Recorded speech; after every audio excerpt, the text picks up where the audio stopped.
what I would ask that everybody do, because I'm gonna be honest, there were some things that came out of my preparing for this that I wasn't expecting. So God put some stuff on me with this. So I'm gonna start out by saying that I'm gonna challenge you to look inward and not judge what's said, but consider how the information can be applied to not only your relationships with other people, but the relationship you have with yourself. This came about from the many different meetings that we've had. Fear has come up in the guise of a variety of different things. Not always recognized as it being fear, but I like to dive down to the bottom of what everything is really, the core of things. And so today we're talking about having freedom from relationship fears. And like anything, it's not just about love relationships. That's what we focus on. But we find that these things do connect to other relationships we have in our lives. And so just because it maybe applies to your relationship with your sister or your friend or whoever, don't dismiss it as being something of value. It's all relationships.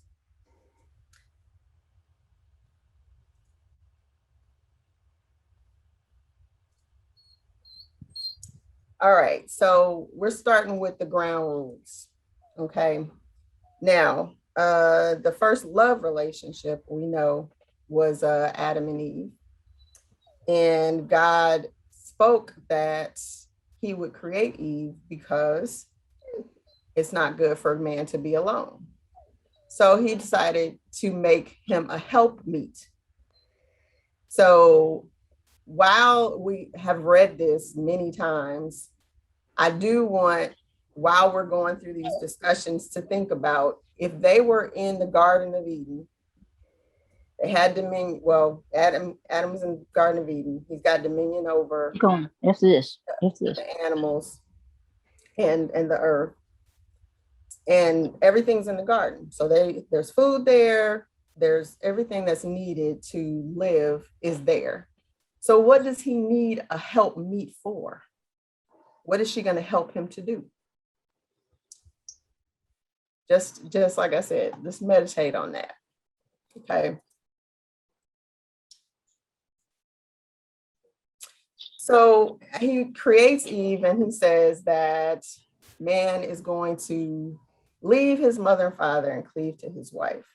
So they're made to be together. She's there to help him. He's there to become one with her. But then something happens, right? So we know that in chapter 3, verses 15, 16, and 17, God decides how he's going to deal with the disobedience that comes about, right?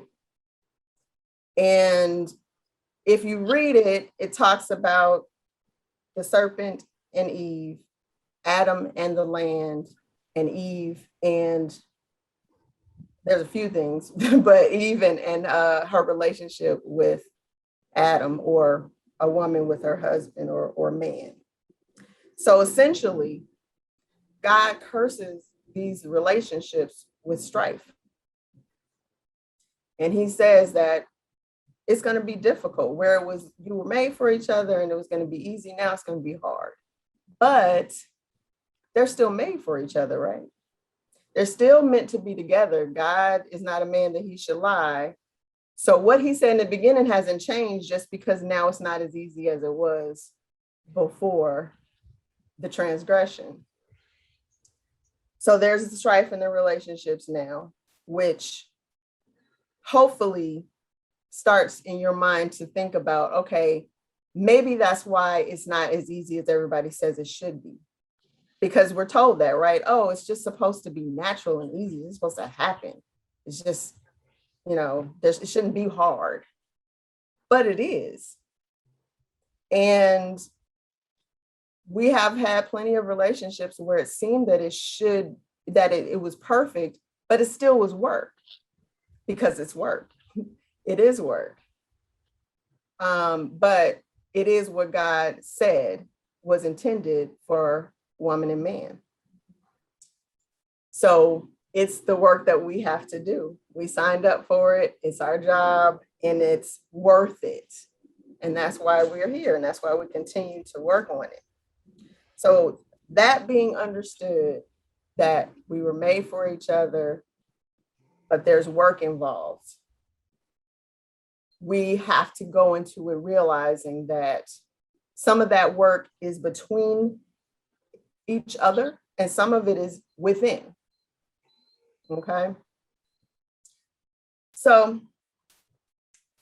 we're going to talk about the common fears that come up in dealing with our concerns when we're looking to get into a relationship, considering dating, and being in a relationship and continuing that relationship. We're going to talk about where those fears come from. We're going to talk about how to fight them. So faith is the only way to fight fear. Faith is the only way to deal with doubt. Now, it's easy to say that, but we know that fear comes in many forms and it comes up in many different issues. And sometimes we don't realize that that's what it is. But if we can have faith in what God told us, that we are meant to be together, that we were made for each other, and that He's in control, if we can keep reminding ourselves of those things, then we can return to ourselves and to what God has for us. So let's talk about the first fear. Now, there's 4 that I'm going to talk about, because what I kind of looked at was that they all come down to kind of 4. And one of them is the fear of commitment, the fear of choosing the wrong person. Sometimes it's thought of as the fear of missing out, the fear of, okay, what if everything's great in the beginning and we just grow apart and we just we're not able to stay together because we're not aligned. What if I can do better? Maybe I'm settling. And how much will I have to sacrifice? How much of myself will I have to let go of? How much will I have to change to be in a relationship? My independence, my ability to make all the decisions. And those things come up sometimes even before you date, sometimes during the dating process, when you're looking at that person and recognizing the differences that you have between each other and what you're needing to do in that process to be able to get along, or whatever is required for there to be harmony in the relationship. So the first thing that we need to consider in the situation of commitment, because commitment is kind of the fear of the unknown. All of those things come down to, you don't know what's going to happen in the future. You just have no idea. So it takes courage to have faith, right? It takes courage to face the unknown, and courage is not the absence of fear, but proceeding in the presence of it.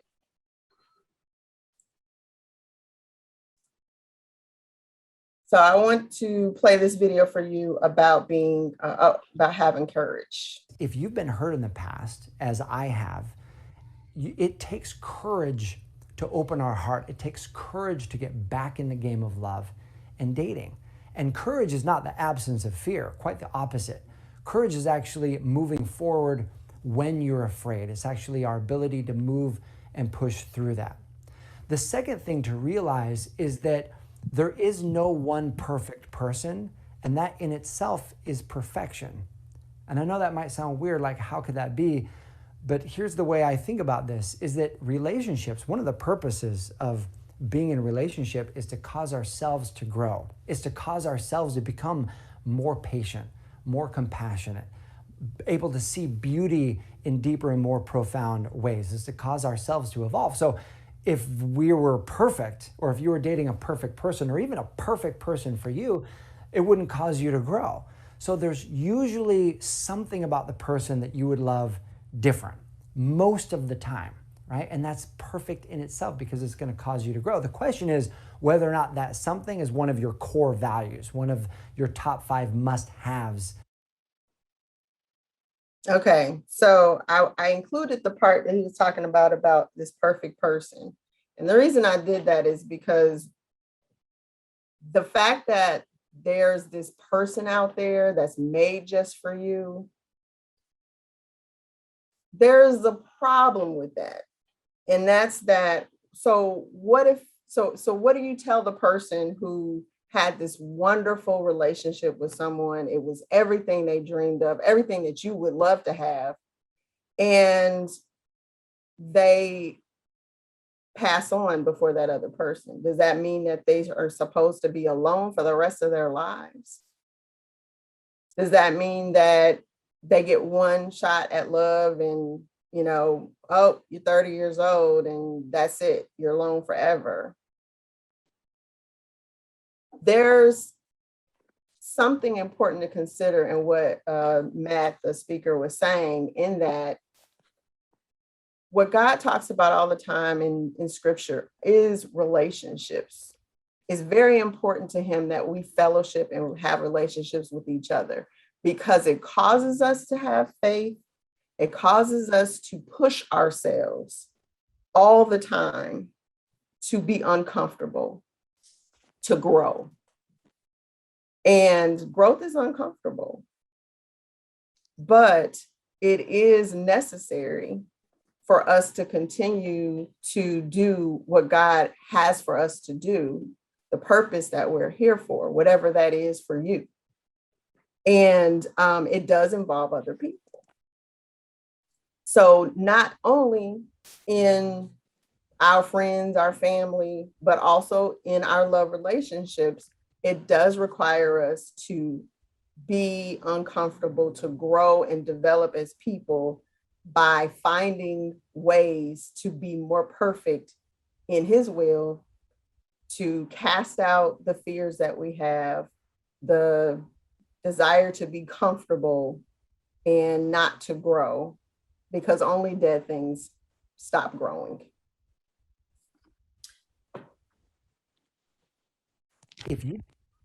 So fear of rejection is the next one.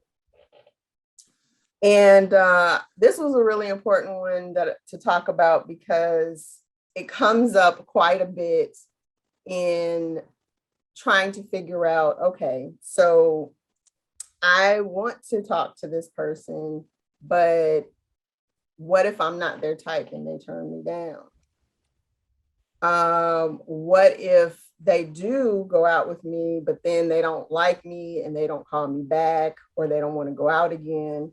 Or worse yet, what if they do, but it's only because they're using me for a free meal, a free movie, or whatever you're offering? Or, you know, if you are not abstinent for sex, for money, whatever it is that you're offering, that they feel like they're willing to accept, even though they're not genuine. So there's this in the back of your mind thought of, well, are they sincere? And what if they don't really like me? Or what if they like me because of how I look, but once they really get to know me, they don't like my personality, they don't have the same interests as me, they don't like me as a person. So this fear of rejection on some level, either initially or later on. And again, you can only have faith in saying, okay, well, I'm going to take the chance to see. Because of course, if they reject you when they meet you, well, they don't know you. So they're not really rejecting you. because they don't know you. And if they then later it doesn't work out because they reject you based on anything that is about you, there's something really important to consider about when relationships don't work out. And that is, maybe God knows better than you. Maybe he made that relationship not go further because it wasn't the best thing for you. And although sometimes we want things to work out, we feel like, this is the one, I know this is the right thing to do. This person understands me, we get along so well. That fear that we have of the unknown, of what's down the road, God does know what's down the road. And he can save us from wasting our time at some point. He can set us up for, okay, it seems awesome right now, but I see the train coming down the tracks. So I'm going to get you off the tracks because you got so many stars in your eyes, you don't realize what's coming. And so again, having faith that God is looking out for you and being thankful that, you know what, I'm glad, whatever's your will, God, you know better than me. And I'll change it to something that's like maybe less sensitive. How many people have lost a job that they thought, they got the job, they got the job that they really wanted, worked so hard for it, was so excited about it, and it was a horrible experience. It was just like, oh my gosh, this is not the job that I accepted. Oh, I'm sorry. Is your name Adiezi? Take the mute off.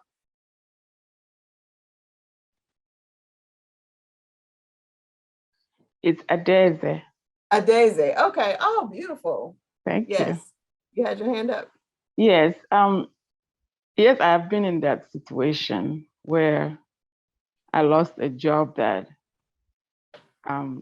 once I got it, I said to myself, I'm going to be here forever. And even though it wasn't ideal, because eventually I got to see that it wasn't the job I had applied for. But that was, after some weeks. And it wasn't for lack of research on my part. It was just something they didn't think to include in the interview process. Right. So even though that was something that gave me pause, I still said, this is where I'm going to stay forever for various reasons, mostly for fear of, being out again or being in that situation where I was looking for a job again. So when that happened, it was devastating. But after a while, and I don't mean after a short while, it took me a while to process, but it happened that at the end of that process, I realized that it was for a strong purpose. I had to get over my fears and go after what I really wanted. Yeah. But I also want to talk more about this fear of rejection, especially when it comes to relationships. Of course, we all fear rejection, and some of us fear it more than others, I guess. I've heard that guys hate it, but women hate it the most. That's what I've heard. But I don't know, if there's any real way to quantify that feeling of being rejected. So I knew that was one of my fears, obviously. Like a minister I was listening to said, we're not meant for rejection. That is why it feels terrible.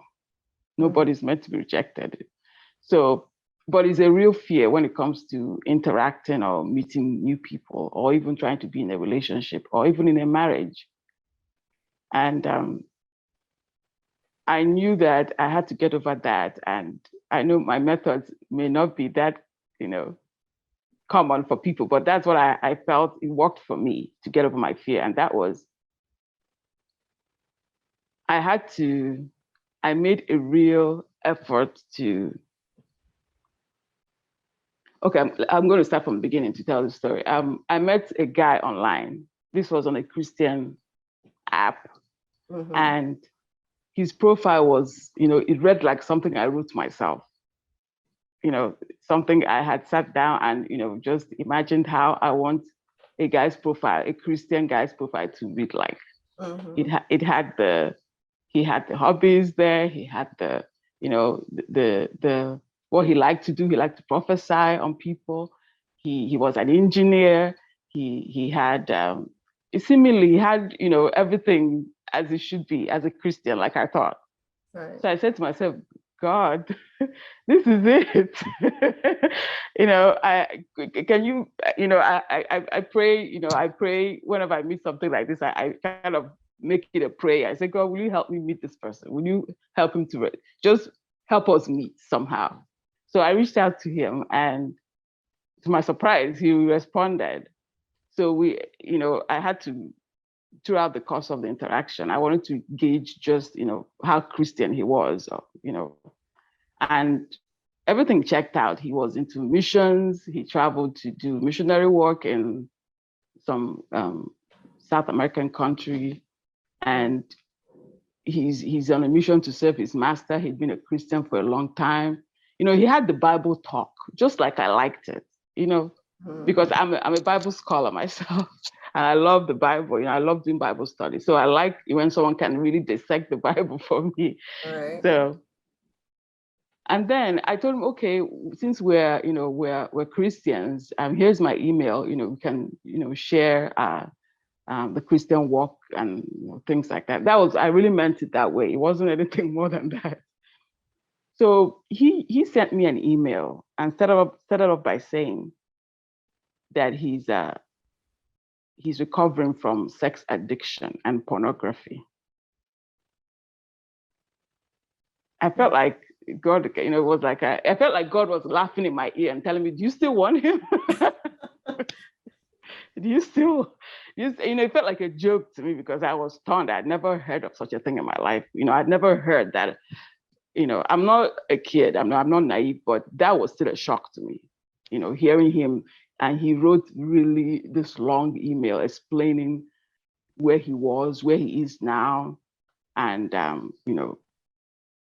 what his struggles had been with his family and all that. It was a long email. But anyway, the point is, it was like God was trying to tell me something. He was trying to say, I know in your mind you've rejected him already. You don't see anything coming from this because of his background. Now, that wasn't right on my part because I was just acting like a human being, right? That's how I would react as a person. But in God's eyes, God hadn't rejected him, but I was judging him that way, that, he's no good. But in God's eyes, everybody is good, right?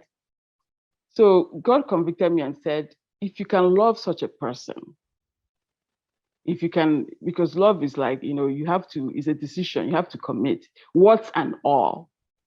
Then you understand what true love is.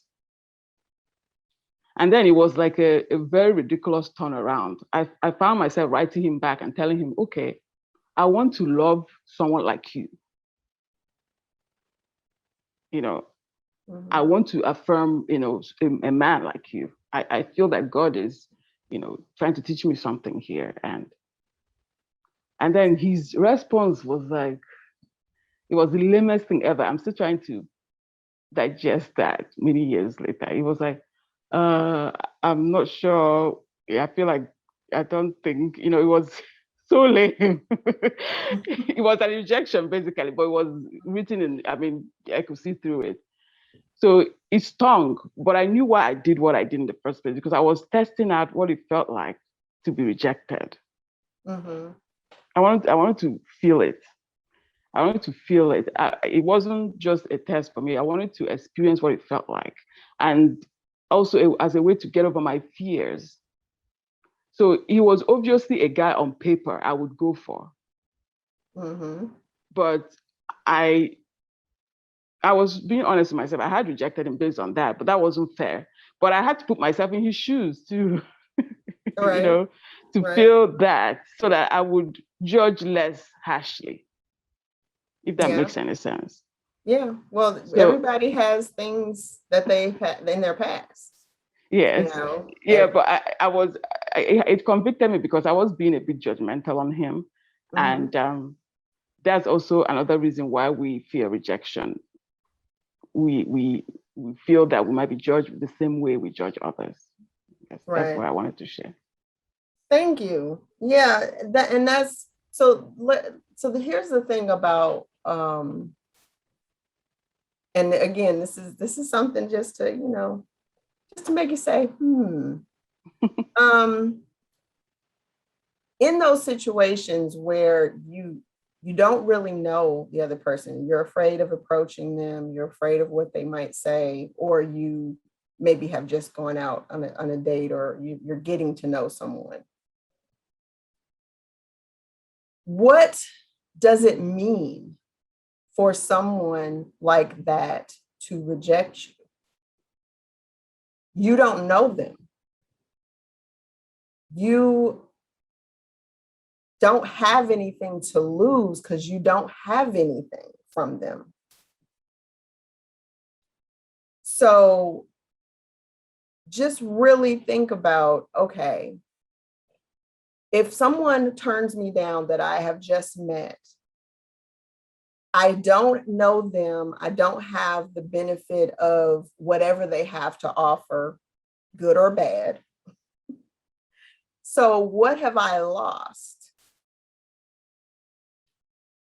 Well, the great thing about the way God made us is that he's blessed us with the ability to see possibility.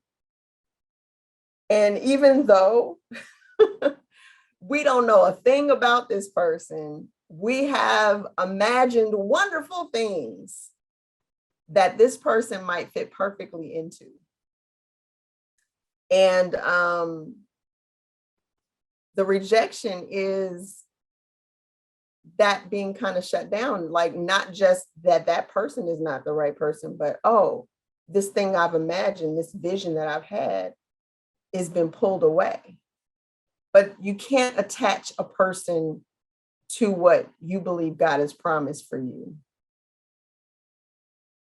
until he's blessed it to be connected. Just because it seems like, okay, this is a round peg, this is a round hole. I think this, well, that it may be that it's the same shape, but it's not the right size. So you have to not be so quick to jump into, oh, it seems right, so I'm gonna, you're kind of getting ahead of yourself. And then when the rejection comes, when that person says no thank you, basically, then you're now, all these other things are attached that actually don't belong to that person, they belong to you. So make them earn being a part of that vision that you see that God has given you of what your love relationship will be like. It's great that we have that, but sometimes, and this is kind of what we're talking about, sometimes that ability to see possibility can be negative. We can see the bad possibilities, the, things going wrong possibilities. And so while we all desire to be understood and accepted, everyone is not going to give that to us. That's not something that we're going to get from everybody. And we have to trust that if God is short ending a relationship or stopping things, that that he knows what's best. And we move on to the next thing and say, okay, God, I'm ready for the next thing. The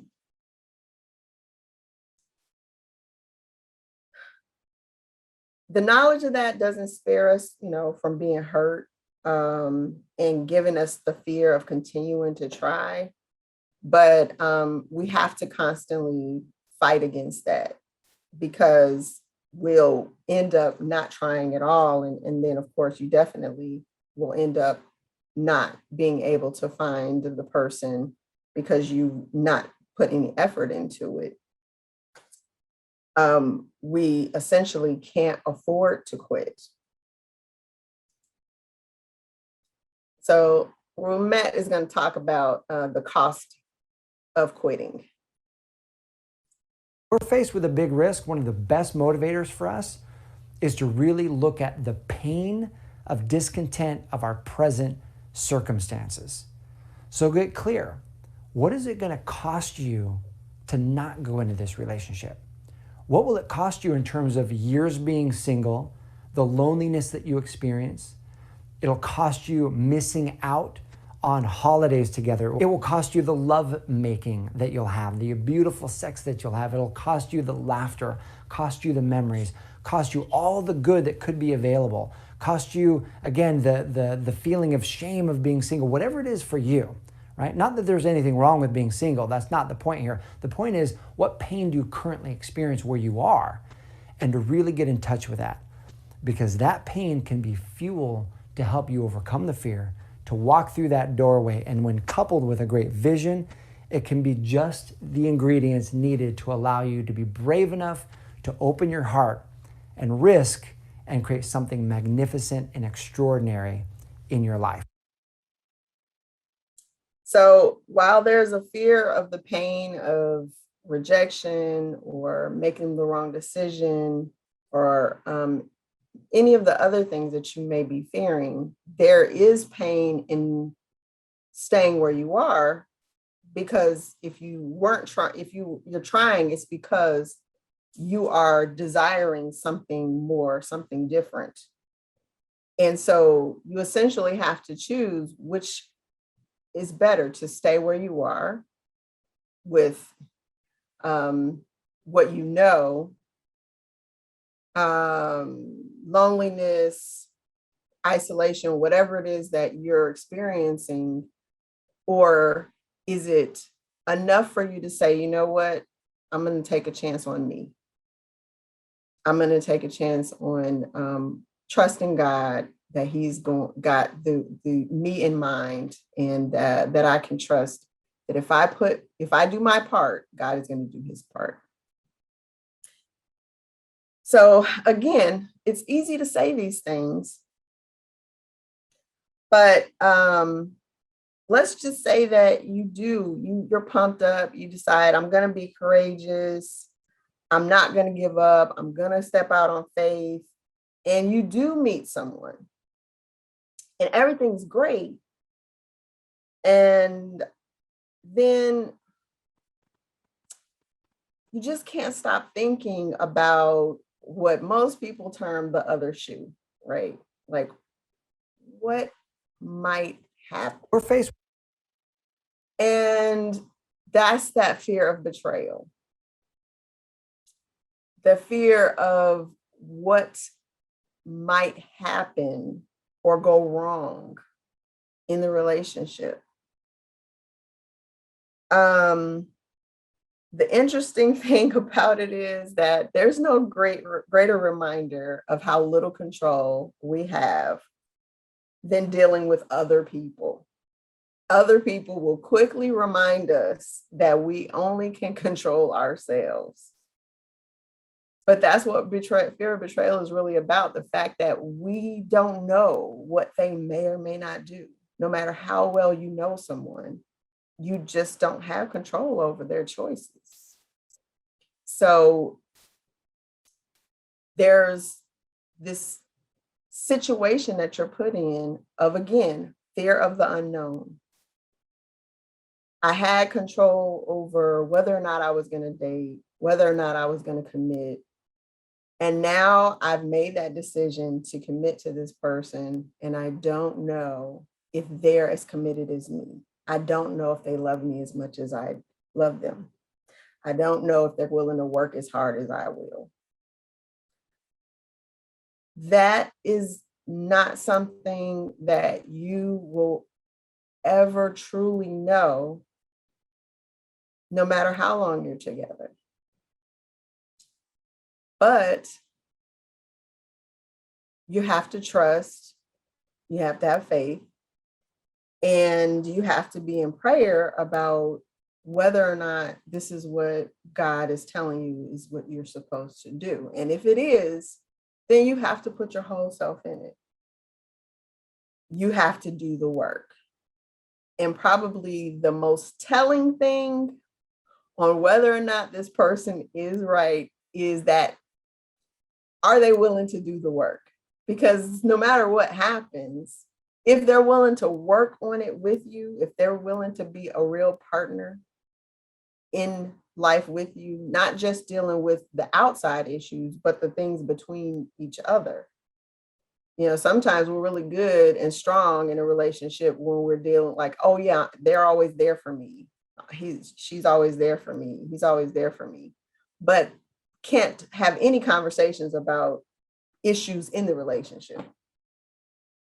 What this person is doing or that person is doing in the relationship, that's an issue. And so that is a friend, or that is not a love relationship, because if you guys are bound, you guys have to be on the same page. You have to be on the same team. The issues of control and the lack of trust, they surface when attachments develop, because we do have that fear of losing the life that we see having with that person. And sometimes the fear itself can hurt the future of that relationship. We've sometimes dated people, or we've been that person in a relationship that sabotaged that relationship. There was a member that spoke, I want to say a couple of months back, about how he did everything in his power to reassure his girlfriend that he was faithful, always let her know where he was, what was going on. But she just was always suspicious. And it can become too much to deal with. It just covers everything. And it's the person who's doing nothing is being blamed for the insecurity of that other person, or that fear of that other person, that something's going on when they're genuinely being faithful. Keisha, you had your hand up. Yes, I just wanted to comment on fear. So two things. I know when I was younger, my uncle used to always say that fear is taught. And I was like, I never really understood what he meant when he said fear was taught. But I think in relationships, what happened is, it might be childhood trauma, it might be past relationships, it might be just different things that create these fears. And so I just wanted to ask you, is fear godly? Like, so for example, like we have these fears, and a lot of times they say you shouldn't have fear if you have God, because you should have faith, right? But realistically, fear, to his point, is taught by these relationships. So I think in order to really open yourself up and to get out there again, you have to face those fears and face kind of those traumas in order to really let someone in. So I think that's kind of step one into allowing to get out there and to accept someone wholeheartedly, because a lot of times people can't accept other people's faults because they can't really accept their own, and they don't really love themselves. And so I think that in order to receive love, you definitely have to, one, face your fears, have the faith, but then love yourself. And so then when you love yourself, you can be open to someone else. So I definitely agree with what you're saying. Thank you, Keisha. You're all up in the Kool-Aid. Don't even know yet. You're going to hear some of that coming up. Thank you. Sean, you had your hand up. Yes. Going on fears. I mean, I don't know if my fear is, if you'd call it that, as uncommon. Like when I think of the fears that a lot of men have mentioned, fears that they fear rejection. And my thing is not the fear of rejection, like somebody saying no, because no means no, and as it should, and that's the end of the story. And what I encounter a vast majority of the time is false acceptance, which means if you ask them out, they say yes, and then you end up getting the hint, whenever it is, like a week or 2 weeks later, that, well, they didn't really mean yes, they just said it, and then they didn't have any interest.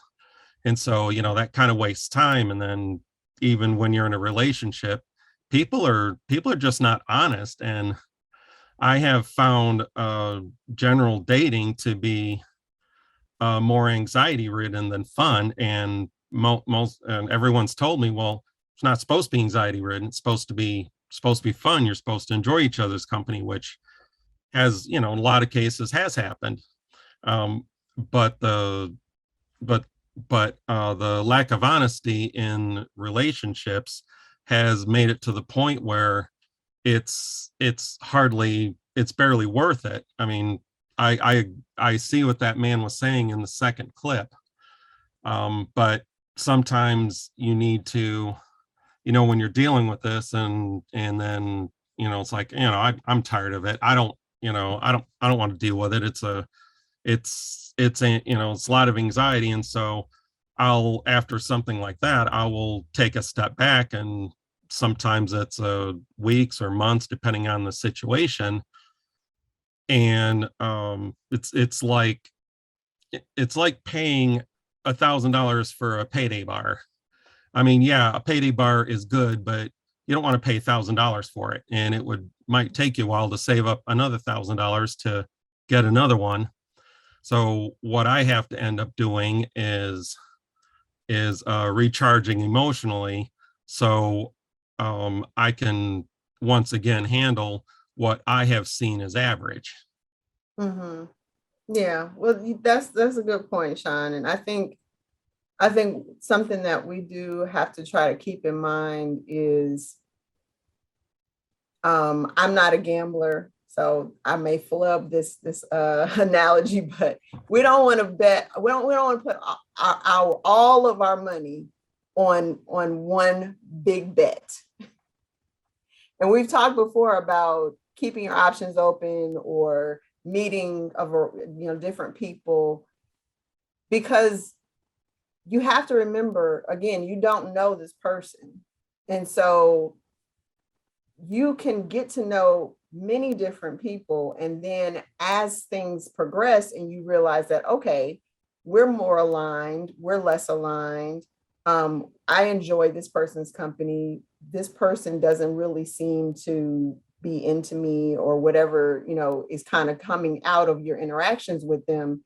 Then you'll find that things kind of take their natural course and fall away. But if you're focusing on one person at a time, even from the beginning, where you just met them and you're just like exchanging numbers, one date, and that's it, it does feel a lot like you're putting this huge bet on that number, or that, I'm betting it all on, 5. And if it doesn't work out, then, you feel like you said, like, I've crapped out and I need to go back and re-up. so I have something, to go back to the table with, because I put it all out there on this one chance. And now I am, I need to regroup. And it's not easy, but that's kind of the protection you keep for yourself, is that you're not jumping in like, fully, when you don't know what you're jumping into. You don't know how deep that water is. You don't know, if it's hot or cold. You need to give yourself a chance to even decide. Forget how they feel. How do you feel? They might be so into you and you're like, oh, wow, I don't think that you're the right person for me. So give yourself, the leeway of being able to decide as well. Well, I agree with that. And the last date I was on was back in May. And I was that, believe it or not only did that not burn me out, but it was probably one of the most successful dates I've ever had without them becoming a girlfriend. Long story short, back in May, I went out with this woman in Birmingham. She worked nights, so we went out for lunch together, and we spent 2.5 hours of lunch and driving around the area a little bit and talking and all that. And we texted a little bit, and then we texted afterwards. And on the day of the date, we texted in the evening, and it turned out that she has, let's just say, her sexual morality is the polar opposite of mine. And she was honest and upfront about it. She didn't like give me graphic details or anything like that. That wasn't any of my business. She just said, this is how it is. And I said, well, I will respect you and not pursue you romantically. And she says, well, you can pursue me, but I'm letting you know up front, I'm not a one-man woman. And I said, well, I don't want to, I'm not going to be with anybody who does that, because I don't do that. But we still can talk, we'll talk about, we'll shoot the breeze. But we don't flirt with her. I'm not romantic with her, anything like that. But I consider it successful, because when I asked her out and she said yes, and she stuck by it, and we got to know each other. I mean, the purpose of the date was all went completely successful, because I found out what I needed to know, and she found out what she needed to know, that we just weren't right for each other. And we were both mentally on the mindset that, hey, we're just not right for each other. We don't dislike each other. Nobody disrespected anybody. But I have found that is just not the norm as far as having an interaction. It's usually not that honest. It's usually not that cordial. When somebody gets rejected, usually they get upset, and I don't get upset with rejection. I get upset with false acceptance. Right. Well, that's showing maturity. That you guys were both mature in that situation, and that's that goes well when both people are mature. Yeah, that's good. Well, I'm glad you had a good experience, and you guys were able to handle it respectfully. Cassandra, you had your hand up. Yes. Good morning, everyone. Whoops. Okay. All right. Can you all hear me? Sure. Yes. Okay. All right. So someone asked earlier, is fear godly?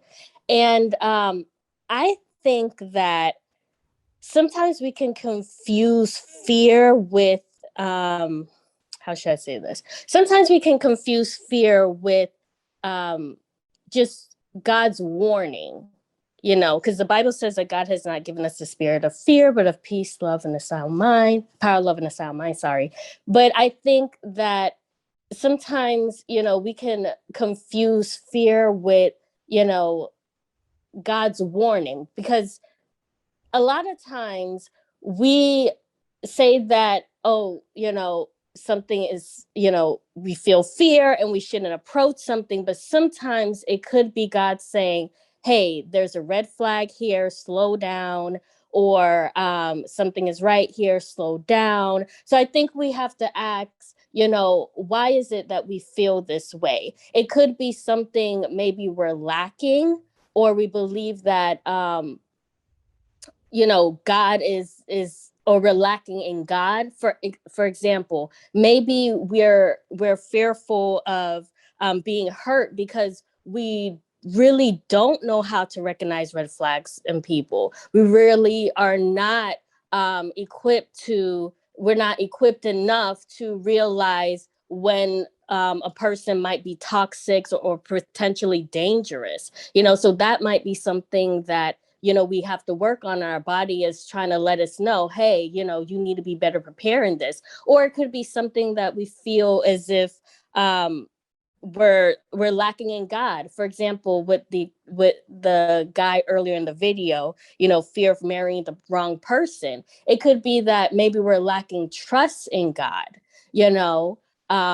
and so I feel like sometimes we might mislabel fear when it's really God's warning that, hey, something is missing, something is lacking, or something is wrong. Just wanted to say that. Thank you, Cassandra. Lori?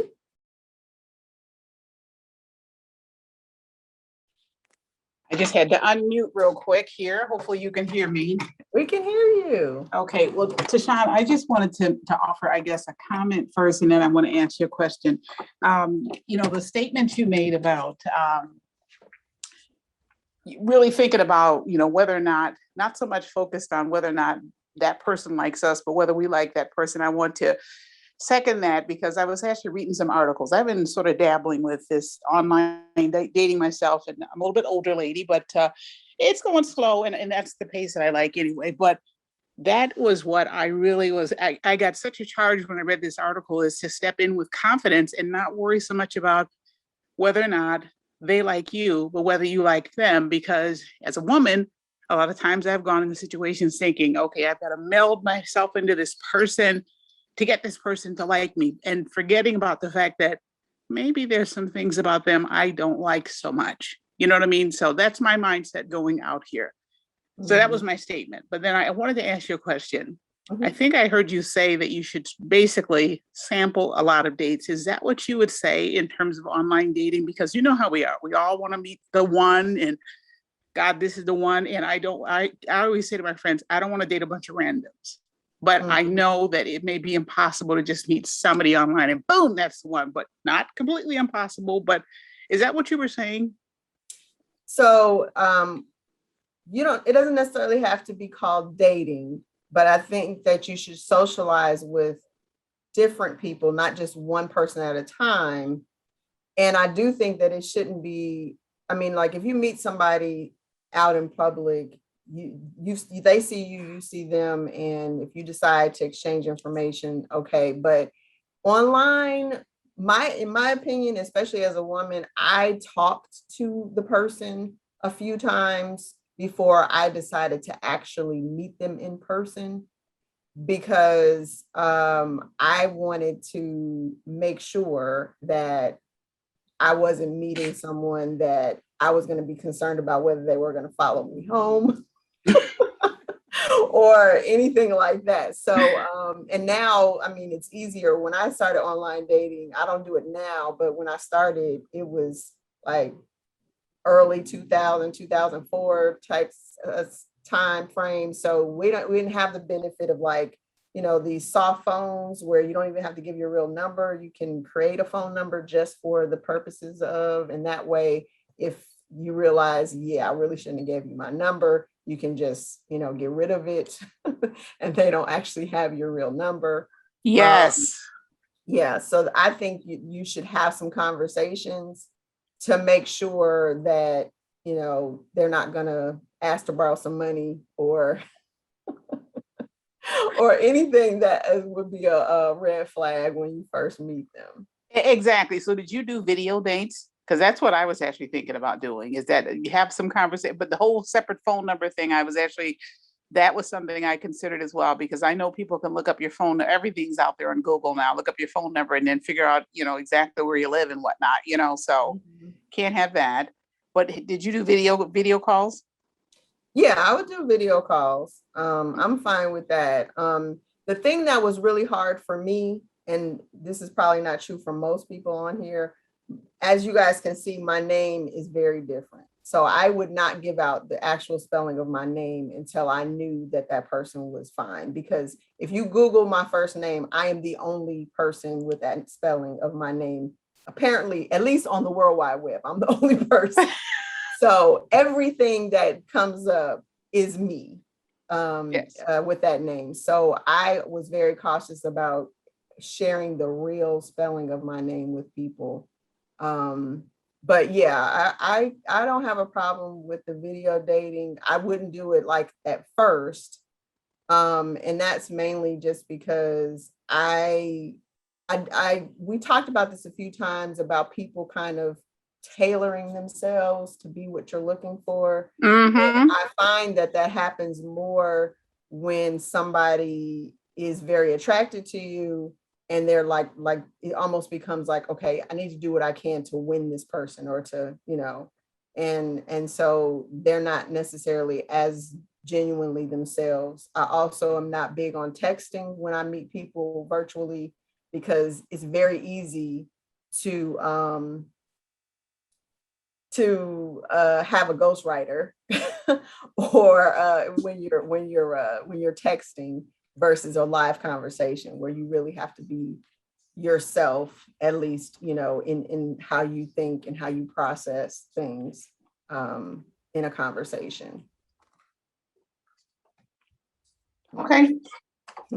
Good luck, Lori. Let us know how it goes. Yes, ma'am, I will. I'm taking it slow. That's what you got to do. Yes, Toyland? ma'am. Hey guys, how we doing? I want to ask. Here's where I guess I kind of differ. When we say don't go all in, what does that mean? When we say don't go all in, multiple dates, multiple dating, different people socially, and so I guess my point is, when you're multiple dating, you can have too much intel and it can get confusing. And so if I'm all in, my all in is conversation about myself, conversation about them. Of course, yeah, let's talk a few times. Let's talk a few times before we meet. And because people, when you talk to people, people eventually let you know if you are channeling your discernment to hear what they're saying, not what you want to hear. Mm-hmm. And so I'm going all in. I'm a person that goes all in. What you got to know about me, just ask me. I'm an open book. I'm not trying to hide anything. I'm not trying to be dishonest. And I know that's for me. And like Sean said, yeah, there are some dishonest people out there.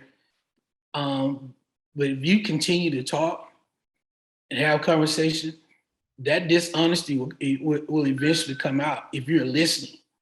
If you're not listening and you're listening for the values that you value and things like that, then you might miss out on what they're actually saying to you, and you can get yourself caught up. Right. So Toyland, to your point, or to the question you asked initially, when I was talking about going all in, it's that you've already envisioned the white picket fence and the house and everything, and it's like a cardboard cutout with the face, and you just plop that person's face in there.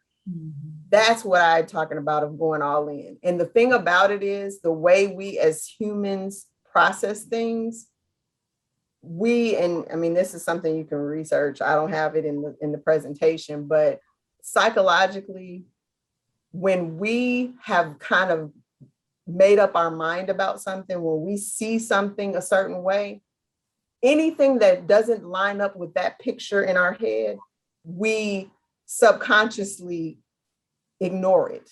Like what you're talking about, Toyland, not hearing when somebody says something that, like, oh, you want to have children, and the person says they don't want to have children, you don't hear that because that doesn't fit the vision that you've already made up that they fit in your head. That's not the person that you see them being. So you're like, I know you're saying that now. You don't even, and later people say, oh, they lied to me. But no, they told you, you just didn't accept that they, what they were saying.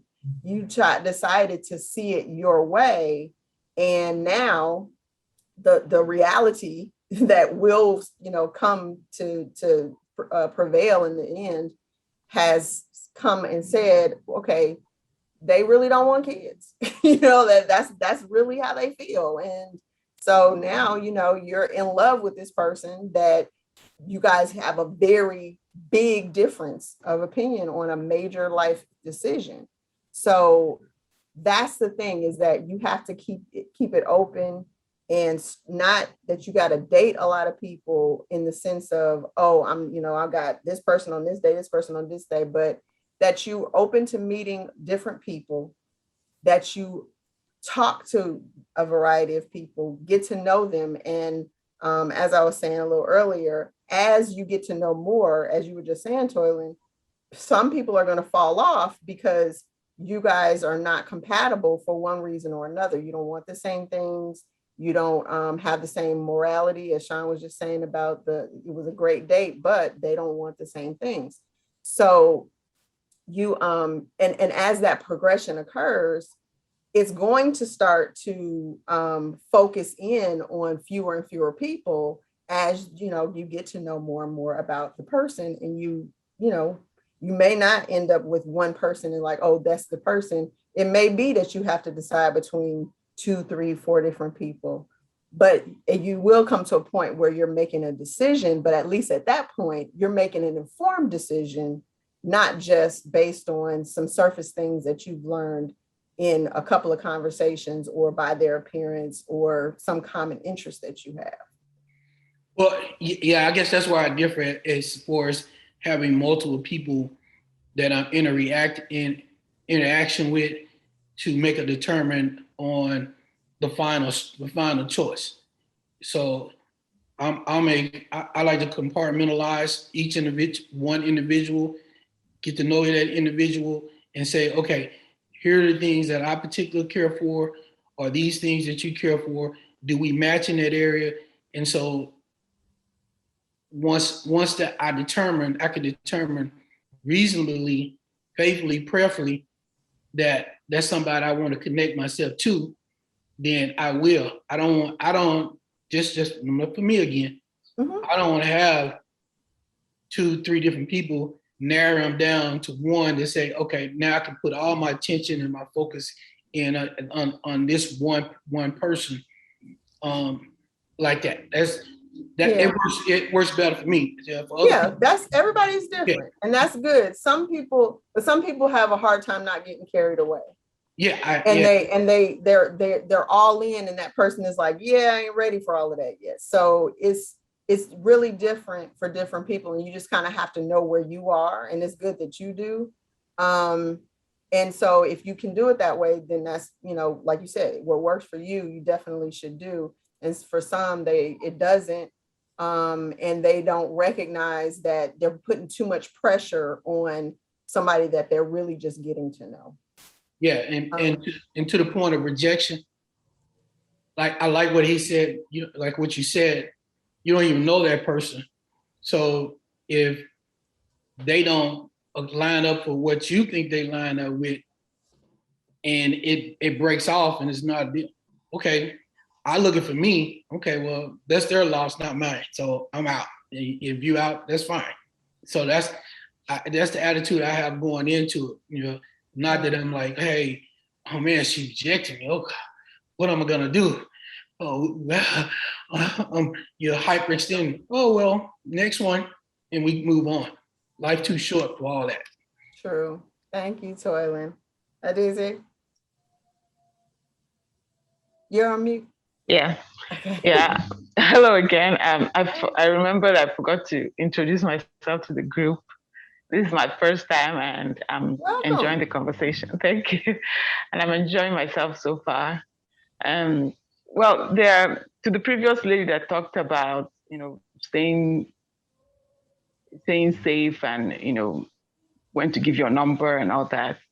I like what you said about using the word socializing, because personally, I don't like using the word dating, because I feel like it immediately puts the whole conversation only, a bit lopsided, as if you're just exploring chemistry and nothing else.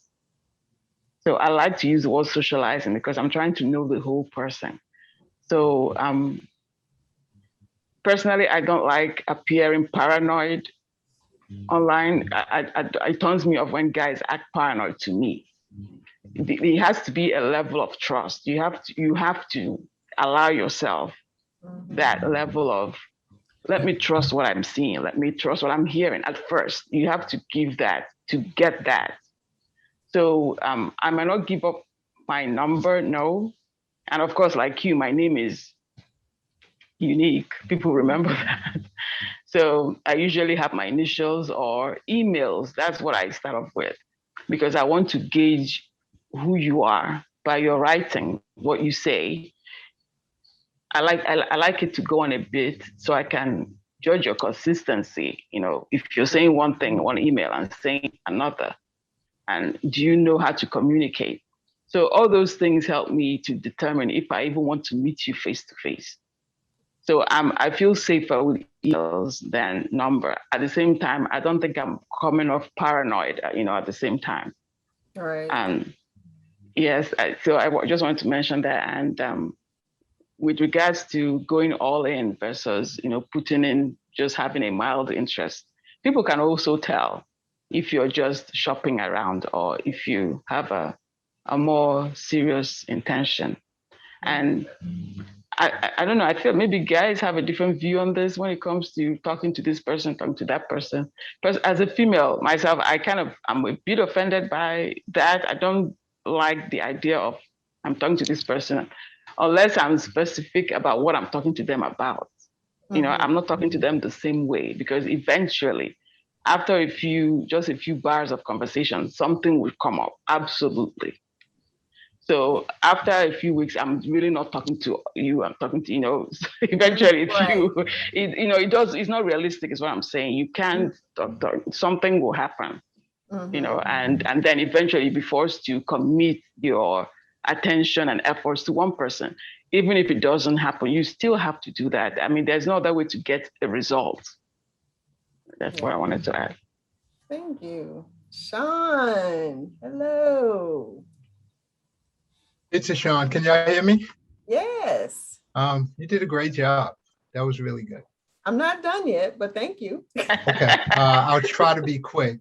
And, one of the reasons why I joined this group is to get help with my own issues. The reason why I'm not married and I want to be married. So I had to always take a look at myself to find out where the disconnect is. So I tried the online dating thing, and I'm just going to make a long story short. Anyway, I've met somebody and went out with somebody, and literally they remind me of my ex. Like literally all of the warning signs I had with my ex in the beginning, we are there. So, wow. I'm like paranoid. I'm beyond fear. I ran for the hills. Bottom line. So there were two schools of thought that I got. One was saying, well, you should have tried to work it out with the person. And I heard that before from my best friend. And that ended up being in a 3-year relationship, miserable. So that school of thought wasn't resonating with me too well. And the other school of thought is, well, if you're seeing the signs now, are you going to ignore them the way you did before? So I kind of went with that, And I like somebody commented how, it may not be fear, it may be God giving you a warning. But my thing is this, if we're 3 weeks in and been out on a date twice, it's not supposed to be hard. It's supposed to be just enjoying each other's company. It's not supposed to be a whole bunch of issues. So if we got things we got to work out now, what's going to happen like later on? It's going to be like tough as hell. We shouldn't be working out stuff right now. It should be like easy, easy peasy, as they say, that honeymoon stage, whatever, where everything you do is great and everything I do is the bomb and all of that. So to the person that commented about it may not be fear, it may be the warning signs, I want to thank you, because I was struggling with this since just morning, because I got a call from the person just morning to discuss the fact that I should have been more patient and tolerant and this and that. And I ran for the hills. I didn't know if that was right or wrong, but it's what I did. And my struggle was, the only fear I know from the Bible that's good is the fear of the Lord. Is the beginning of wisdom. All that other stuff he says, be strong and courageous about.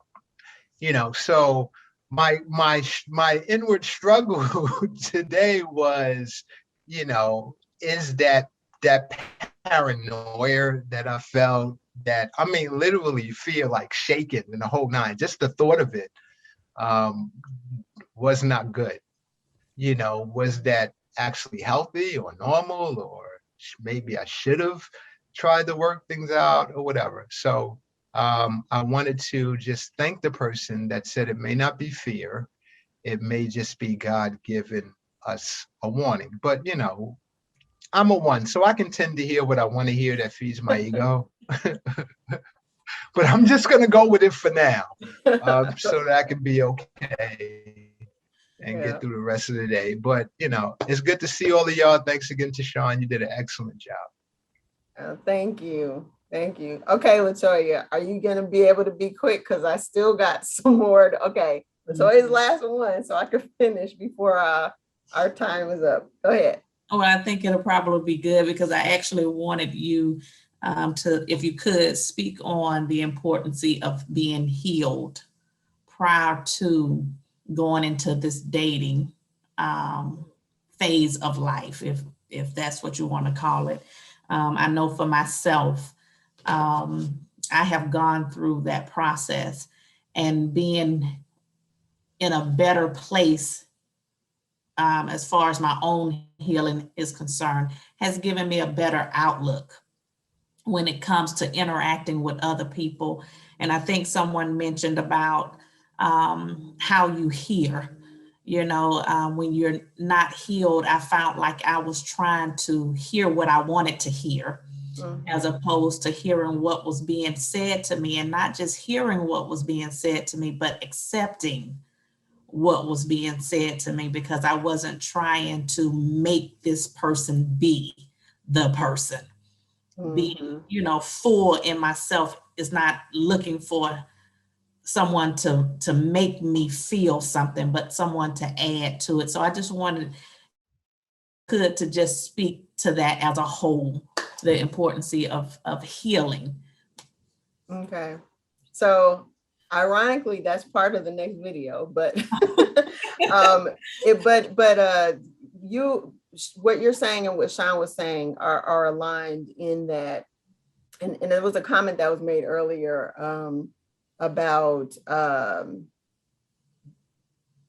being in situations where you don't feel like safe or what have you.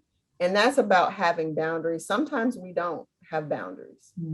I was a person who was raised without boundaries, and I had to learn that I didn't have them. Like, I had to learn what that was. Yes. And then I had to learn how to create boundaries for myself. And that's something that I learned in therapy. I don't think that there's anything wrong going to therapy. Yeah, it is you talking. Sometimes you need to get it out of your head and say it out loud. And sometimes just saying it out loud can make you recognize and see things that you didn't realize when it was just swirling around in your mind. But what Sean is talking about, you can absolutely be tolerant and encouraging of another person, but if they don't want to do the work, you can't care more about their healing and their mental health than they do. You can't out mercy God. That person has to want to be whole. Marilyn, turn her camera. If they are trying, and not like they're saying they're trying, but they're actively trying to work through something, you absolutely can help them in that journey. And you may feel like that's a good relationship for you, but maybe in this season you need to be a friend and not be romantically involved with them. They need a space to heal. But if they are putting it on you, if it's your responsibility to make them happy, to make them feel safe, to make them feel secure, you can't do that for them. That's something broken in them, and they have to do that for themselves. And the same is true if you're that person. If you're feeling like, you're paranoid, you're fearful, you're not trusting, all of it, and you see that pattern, first, look inside yourself and look at your relationships, and you're the common denominator in those situations. So if you're seeing a pattern, there's something going on with you, figure out what that is, and then start addressing it. So the video is talking about the fear of betrayal, but that's part of what she's talking about is what you need to do to get past it, to stop the cycle that you have in the relationships you're having. Yeah, thank you. Thank you, Latoya.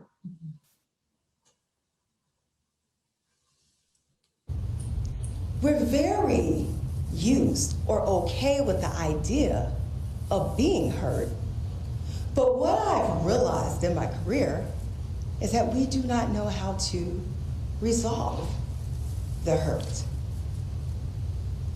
Now, many of us, we practice this thing called emotional cutoffs. I'll give you an example. My cutoff game is strong. Yep, if that was you, just look forward, we know that's not how you operate. Or I'll never talk to that person again. Or she is dead to me. Now, while this may sound like a beautiful way to protect yourself, it isn't. It's a beautiful way to avoid pain, but avoiding pain does not allow you to resolve the issue. So whatever pain is not resolved in one relationship, it will follow you to the next relationship and the next relationship, and it becomes cyclical. Okay, so the question then is, well, you know, that's the case, then how do we deal with the issues and avoid self-sabotaging? Because that's what our issues become if we don't deal with them. They become self-sabotage and we see ourselves repeating it. We end up in the same relationships, just with a different name, a different face, but we're still, it's like we flunked that grade and we're back in that same classroom again to learn the lesson. Maybe you'll get it this time. No one owes you anything. I felt a collective eye roll in this section right here. Now, I know that does not sound therapeutic at all, but the reality is this. You may not ever get closure from the person that hurt you. So you cannot live your life waiting for permission and to be forgiven. You have to be the advocate for yourself and give yourself closure. Well, how do I do that, Dr. Roz? I'm glad you asked. You have to have a very honest moment about what that betrayal has done to you. How are you functioning in your betrayal? How do you feel? What are you feeling? What are you expressing? How are you behaving? Because once you pinpoint how the betrayal has affected you, now you have your starting point on knowing where to heal. Okay, so it starts with you looking at yourself.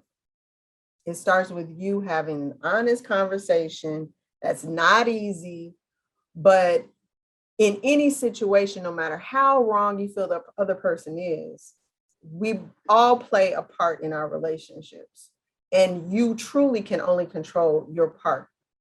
So you have to look at what your part was and what you perhaps could have done differently, hopefully better, to prepare to make a better choice next time.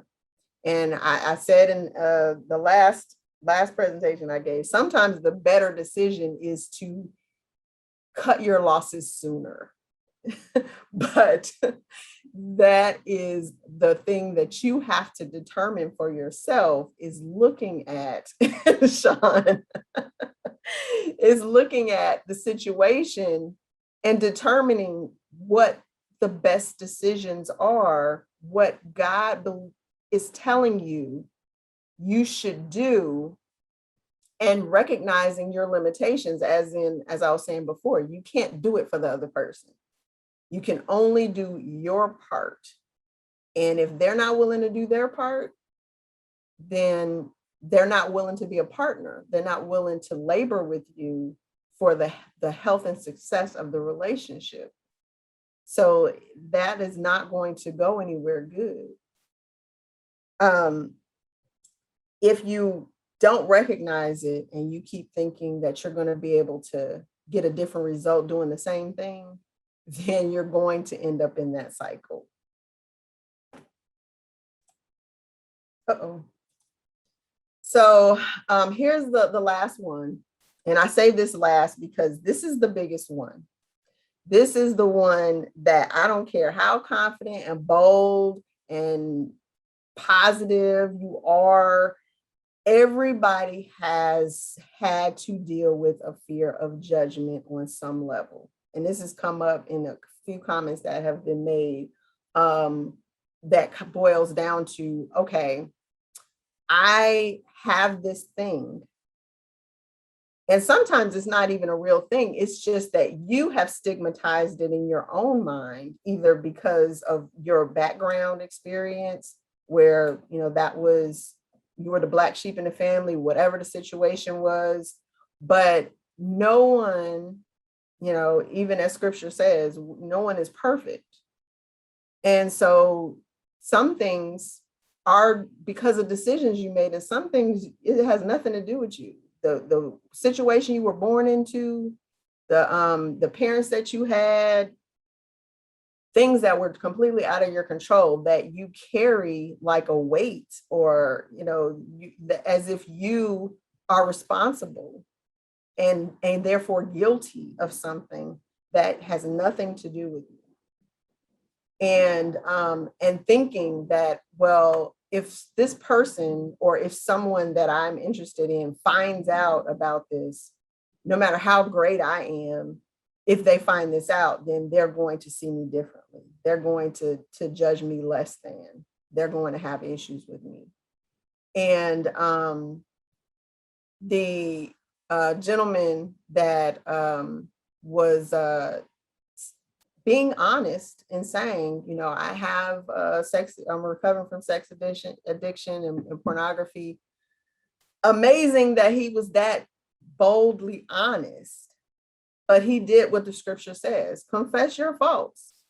You don't have nothing to fear if you're honest about it.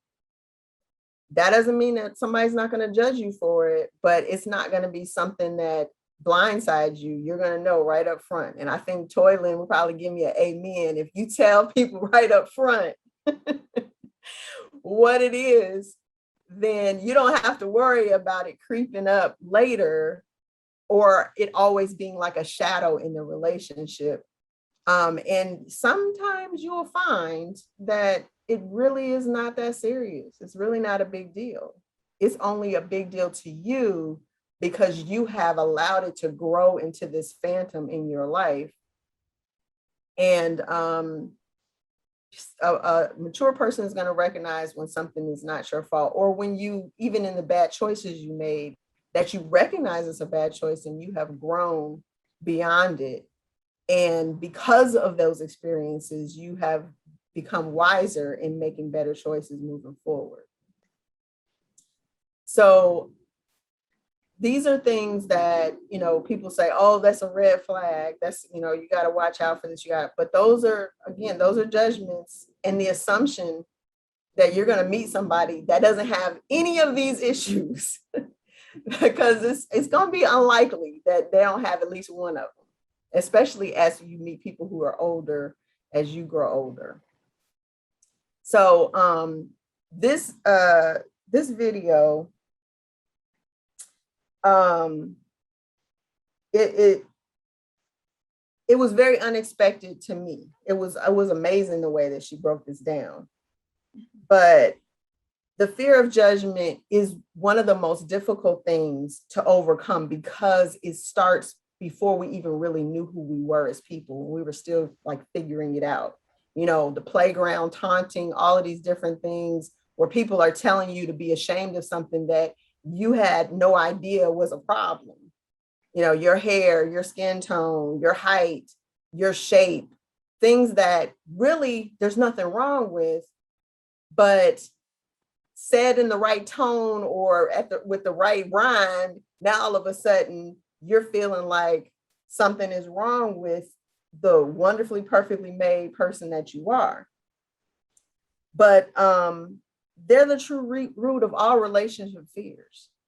There's really somewhere in there this fear that because my family has a spirit of divorce, that I'm not going to make it, because there's infidelity, because all of these different things, there's this thought, this little bit of doubt in the back of your mind that I can never get past this thing that was either done that was out of my control, or that I did unwittingly, and now it's just there forever. So I'm sorry, Marilyn, you had your hand up. Yeah, I just wanted to say, let me take this off. Based on the scripture, if God has not given us a spirit of fear, then why are we receiving it? Think of Kurt Franklin with his sex addiction, but look at his relationship that he has with his wife and with other people. If she hadn't taken that, and when she met him or found that out, they would have never had what they have today and backed off. No one is perfect out here. Nothing is perfect but God.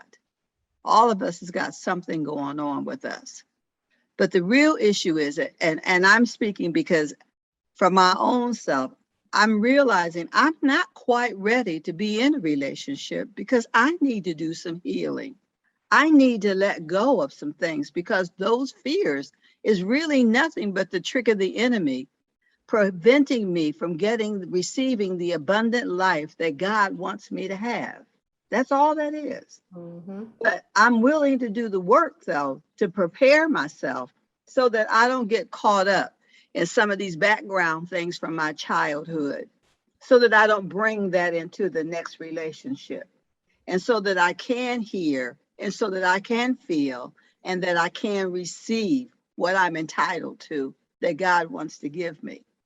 Or even if there is no one else in my life, that I can give that to me, if nothing else, and live my life free.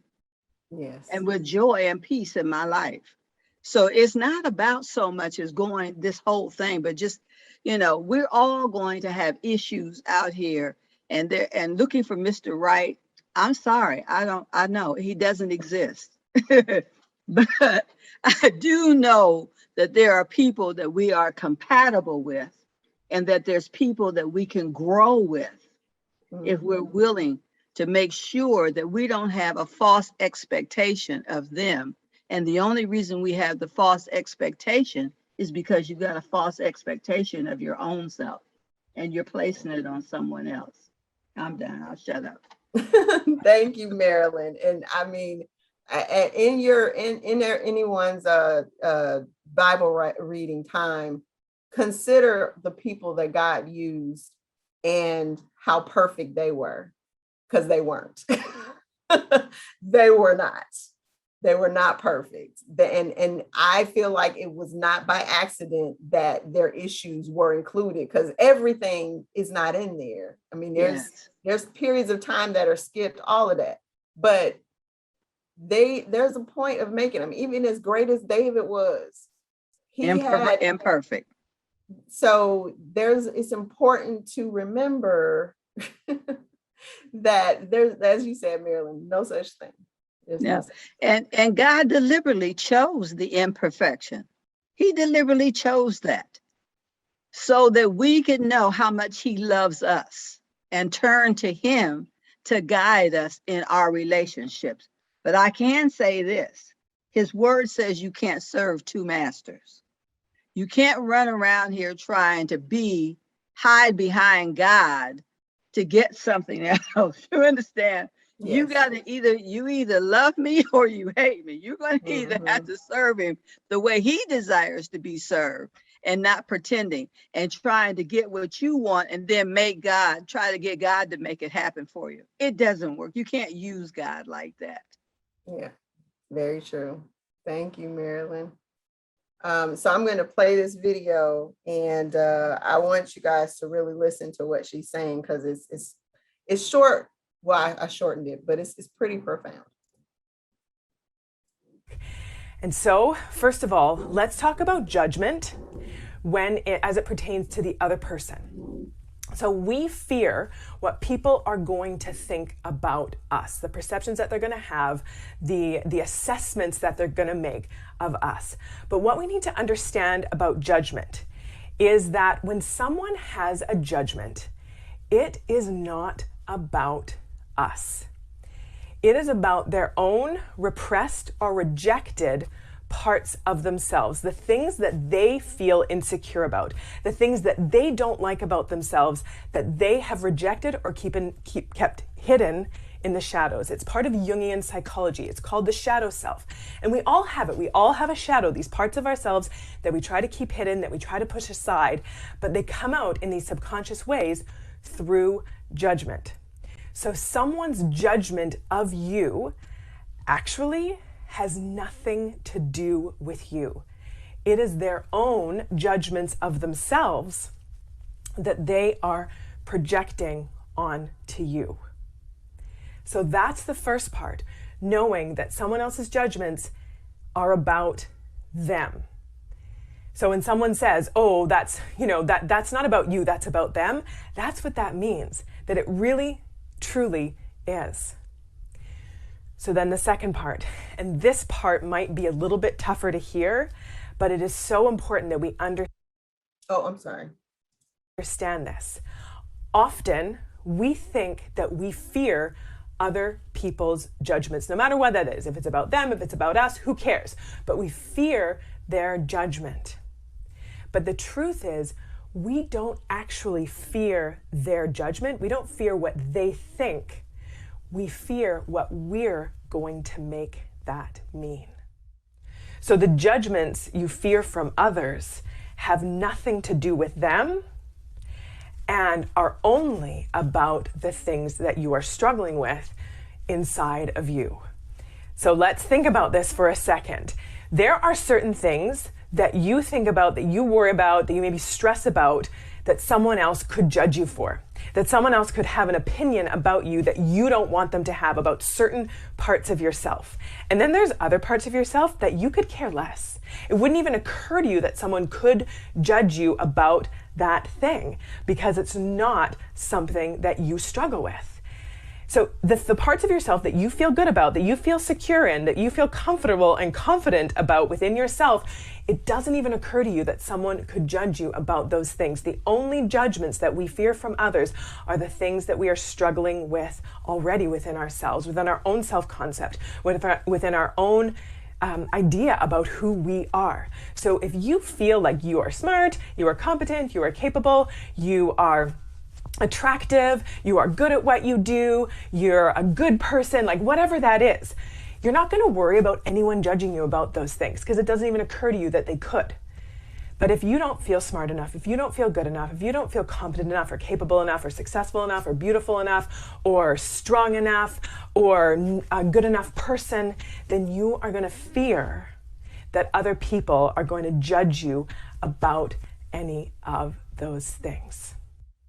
So here's what judgment actually is in a nutshell. Judgment is the fear of someone else's judgments of themselves because of what we're going to make it mean about the judgments we have of ourselves. Judgment has nothing to do with anyone else.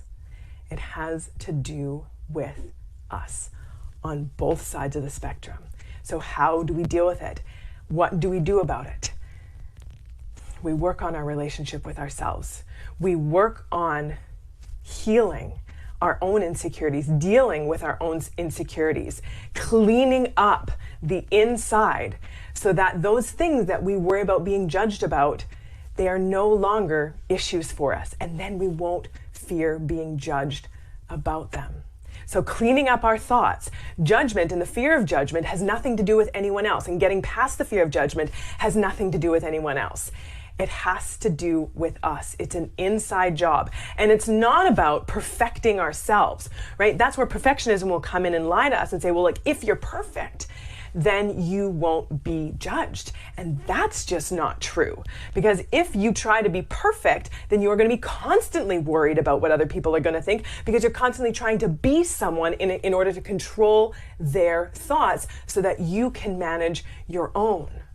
Do you see how that works? As soon as we're trying to get other people to see us a certain way so that we can be okay, all of our sense of self-worth is in the hands of someone else, and it's reliant on them. And as we know, their opinions are not even about us. Their judgments are not even about us. They are about them. So it's all turns into a bit of a disaster if that's going to be our strategy. So cleaning up our relationship with ourselves, learning to love and accept ourselves for who we are and what we are and where we are. And yes, acknowledging that we all have room to grow and things to work on and areas to heal. But that's just part of life. That's not about becoming good enough. That's just about being human. Okay.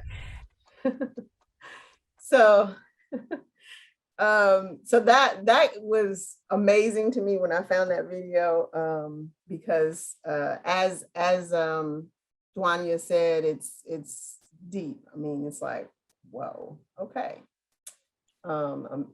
Really interesting. So, so the ability to deal with all of these things is really absolutely about reclaiming control of ourselves, because we can only control our fears. We cannot control the fears of other people. We can't remove their fears. We can't, that's all something that they have to do. And we can recommend, we can advise them on how to address them, but we really can't do anything about it that's in their control, just as our fears are in our control. Toylan, you had your hand up. Yeah. Let me get, and I hope everybody understand when I say this. As Christian people, we were born again. So our spirit man is perfect. And we're not focusing, let me not say we, because that's too broad. Why not focus on what Jesus gave us, which was a new heart, new spirit, and focus on that, bring that out of us in a perfected way that he gave it to us. All these topics that we're talking about here in recognizing this, understanding fear, is the head, is in our head. Our thought process. Why are we focusing on the thought process when we have a Holy Spirit that's in us that overrules that thought process to allow us to do the right thing at the right time, all the time? And I'm not saying that I have perfected that part in me, because I'm continually growing this. But I do realize that I am born again. I am my spirit, my heart is all new, and it is perfect. What my problem is, I have to get out of my head to understand, hey, Jesus, you gave this to me. Thank you for giving this to me. And let me focus in on you and not focus in on what me, because me has got me in trouble so many times. Got me in trouble so many times, it's the can't count. But I like to see, like Romans 12:2, it says, don't copy the behavior and customers were, but let God transform us into a new person by changing your thinking.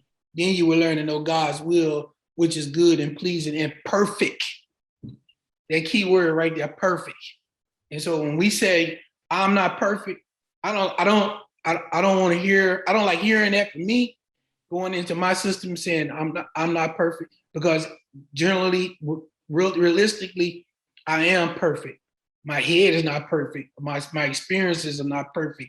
And I have to stop focusing off my experiences and focusing on Jesus and what he's given me in my perfection of a new heart, new spirit, and walk that out. Thank you, Toylan. I think the key thing, and going back to the slide just before this last video, is a lot of the things that the voices in our head, they come from a time, as I said before we knew who we were. And so sometimes and I'm sure all of us have had this experience, that you react in a way that surprises even yourself. And it's because it triggers something that we don't even remember necessarily because we were so young, so small. And so like you were saying, Toylan, it's in our head, but you got to take inventory of what's in there.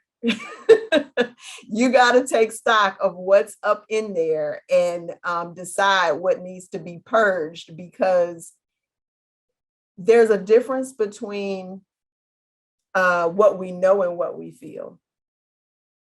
And there is no logic in emotion. So when people get upset that someone is so angry and they're not listening, they can't, because they're so angry.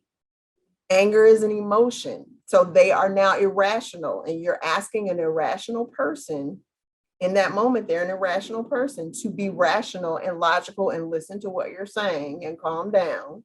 And yes, those all are rational things that they should do, but they're too emotional to make a rational choice at that point.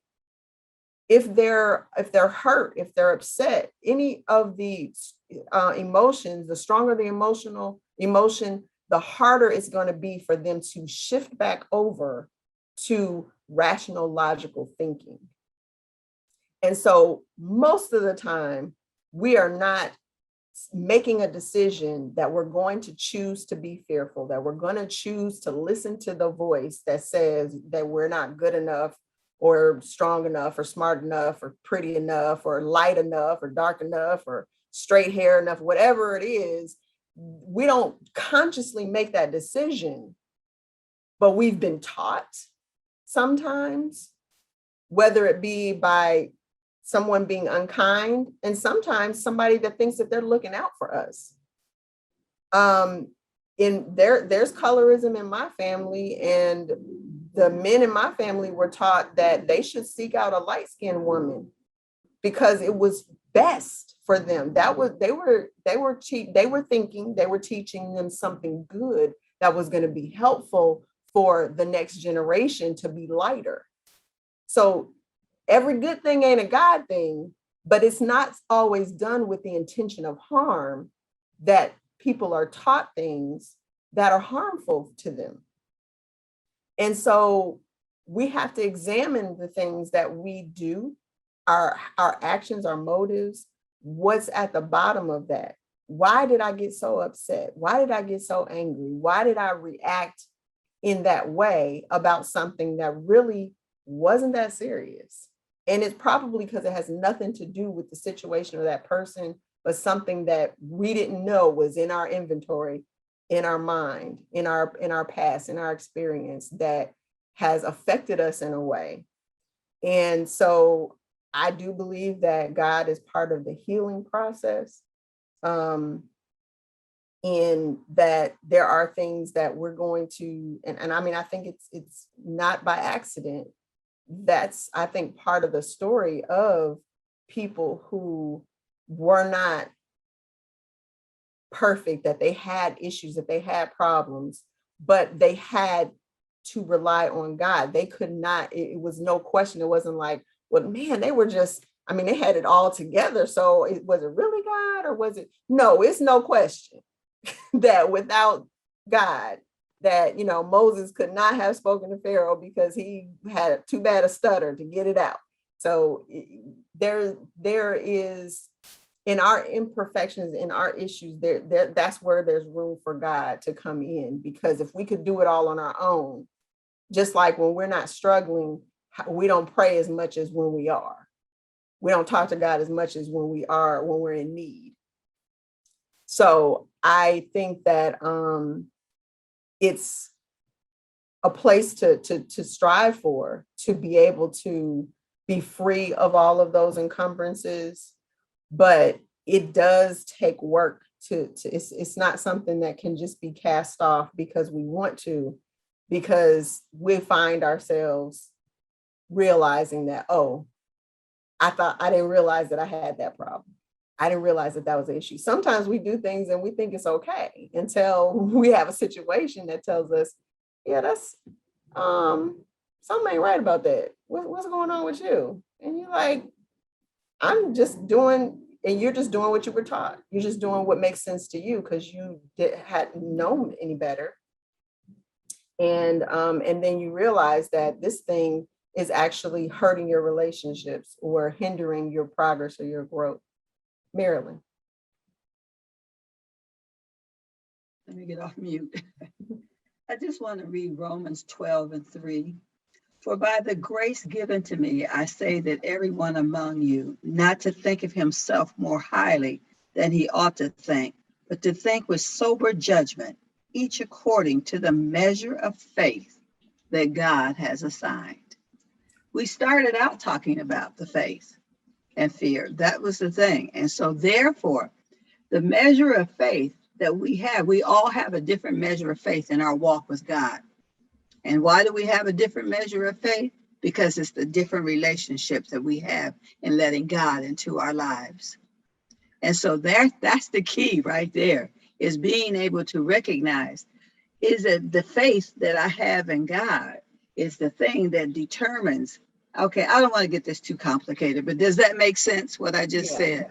Yeah, okay, I'll stop and leave it there. And look, Marilyn, that was, I had some different scriptures. That was one of them I was going to use, but I only got so many slides. So I was like, okay.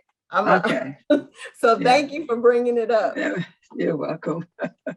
Yeah. So to what Toylan was saying and Marilyn, we have to reclaim control of ourselves.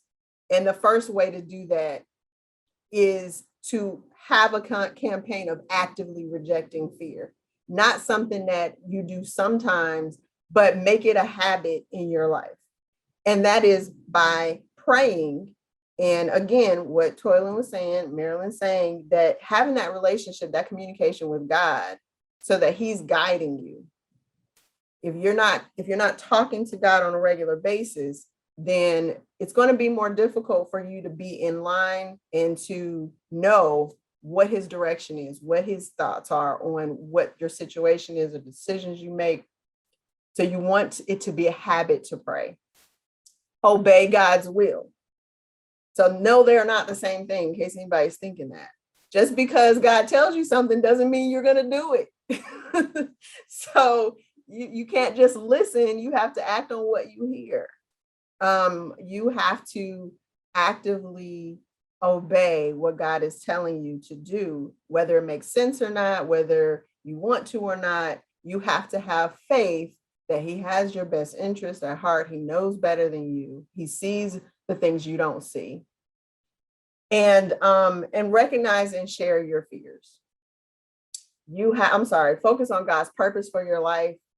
I had asked earlier, what is it that Eve was supposed to help Adam with if they were in the Garden of Eden and everything was provided for them? Did anybody think about that? Anybody have any thoughts on that one? Can you repeat the question? Yeah, God said that it's not good for man to be alone, so he created for man a helpmeet. So what was the help for if everything was provided for them? What was she supposed to help Adam do? Or what is woman supposed to help man do?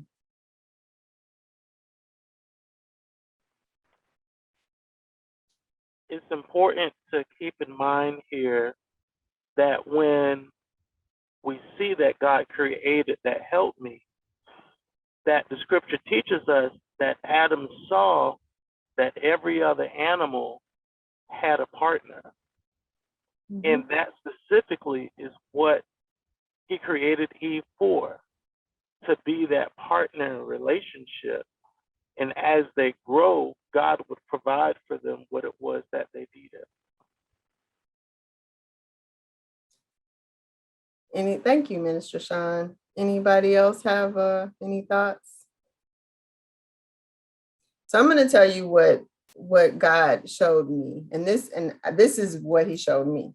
Now, you have to ask God, it for yourself, but I do truly believe that we're all created for a purpose.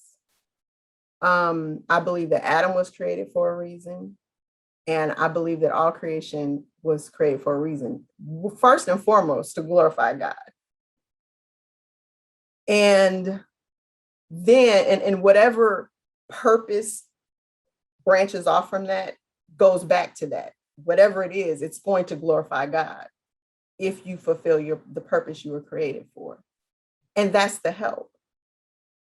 The purpose is not for us to find a mate. That is not the reason we were created, was to find somebody to have a great life and grow old and not have to die alone. That is not why we were created.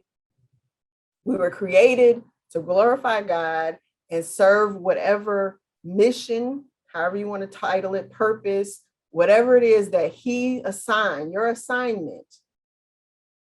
In fulfilling it glorifies God, and that person helps you, help each other to fulfill that purpose, to the mission impossible, whatever it is. That is what the help is about, so that you're not alone in fulfilling this purpose, that you have someone to bond with, to as Mr. Sean was saying, grow with, to be able to do what we were created in the beginning to do. That's what God told me. You pray about it and see if that's, what you hear. But I think it's important to remember that the relationship with another man is not the goal. The first relationship with man was with God. Okay. Oh, yes. So focus on God's purpose for your life. Recognize and share your fears, and know and understand your needs. So if you know that you're working on something, you need to be with someone who can help you work on that issue. If they're going to condemn you for it, if they're going to, every time you make a mistake, they're on you and not loving and uplifting, then you need to understand that that's not a safe place. That's not a sanctuary for you to develop and heal in the areas you need to. Listen and seek to understand others. And I hope everybody's hearing the things that they've shared is in this list. Listen and seek to understand others. Listen, I put both because you need to not just listen, but seek to understand what they're telling you. Not what you think it means, but what are they trying to communicate to you? Set and keep standards for yourself and other people. So that's about boundaries. That's about you not being accommodating of another person over what God is telling you is what's right for you or what you should be doing, because it's so easy to get off track of what we're supposed to be doing. The easiest way to get a person off their purpose is to give them some other mission or some other job to do. Make self-appreciation a habit. And the reason I put that, and some people might feel it's not very Christian, but I believe that God did that thing when he had created life, when he created man, when he created all the different things. Just if you're ever bored, just go and check out any of these documentaries about anatomy, about life, biology. It is amazing. And the fact that as as a species, we have been around as long as we have, and we still don't really understand how we work. The perfect machine that we are, that God created. But respect that whatever you have, and I can't remember, I'm sorry, who said it before, but the imperfections are part of God's will. And it's the overcoming of them that is part of our making.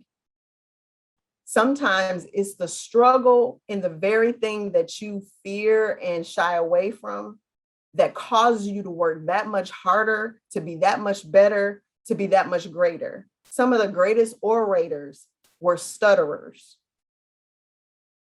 And they had to fight against their fear of standing in front of people and not being intelligible.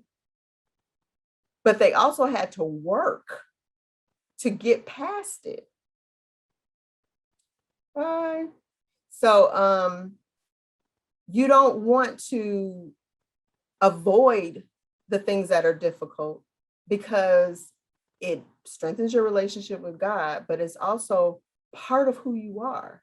And you're not made the way you were made by accident. Cassandra?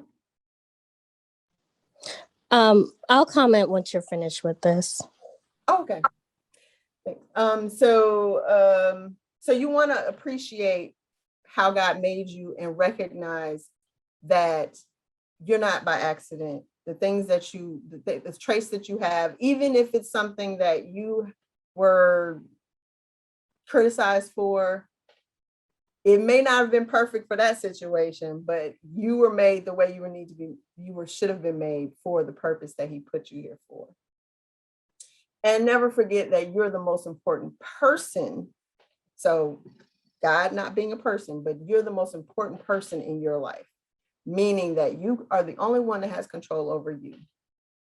You don't have control over other people. You have control over yourself, and that you decide by your choices, by the spirit that you enter into things, as in if you're negative, thanks LaToya, if you're negative, if you're positive, if you're loving, if you're you're speaking life into people or you're speaking death, all of these things you have control over.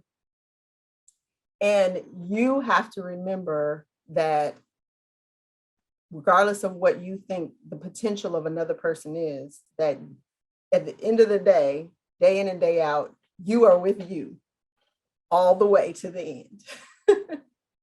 And I believe somebody else mentioned 2 Timothy, God has not given us a spirit of fear, but of power and love and of a sound mind.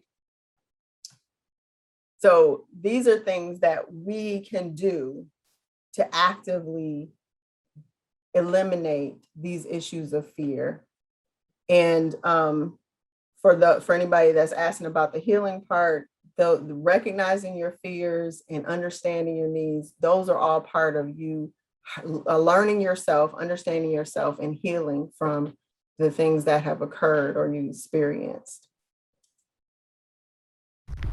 So,